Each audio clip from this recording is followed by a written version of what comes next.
I wondered for a long time how old my white oaks are. Frickin' tall. These two, and then there's two over there. By size, I'm thinking 250 years. By dates, when this area was settled, there should be about 175 years.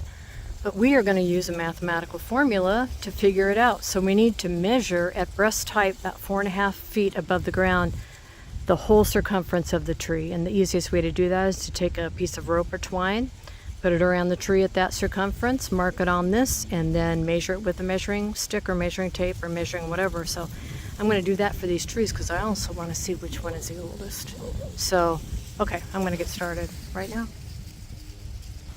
So I'll show you what I did here is I just took this twine and shoved it into the bark and then went around the tree, came around this side.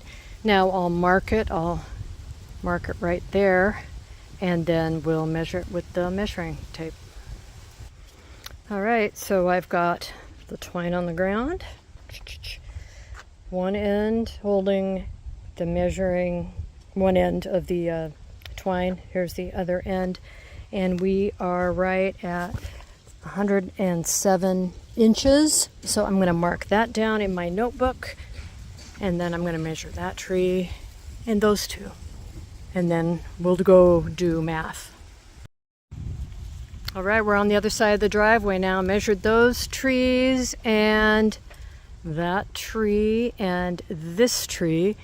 And this is the biggest tree. And you can actually see it kind of flares from the bottom and then goes up. It is gigantic. It is 135 inches in diameter. So yeah, let's go do some science and math. Wanted to know what your math was good for. That's what it's good for. All right, so here we are on plantcalculators.com. I've used several of these calculators and they all give me about the same estimate. So we're going to go ahead and calculate the tree. Those are white oaks out here. So I'm going to go ahead and just leave this at oak. The diameter we don't have that, but we do have the circumference, and the biggest one was 135. So I'm going to put that down. It calculates the diameter, and it tells me that tree is around 215 years old. If you want to do it longhand, here is the formula. And if we look over here, it'll give us kind of a step-by-step guide. So let's see, 215 years old. It's one of the slower growing trees, so I guess I was off a little bit. Here are the other trees that you can check on this web page. So that's kind of fun to know. 215 years old, more or less. So that's how you do it. Thanks for watching. I'll link this in the description if you want to check it out.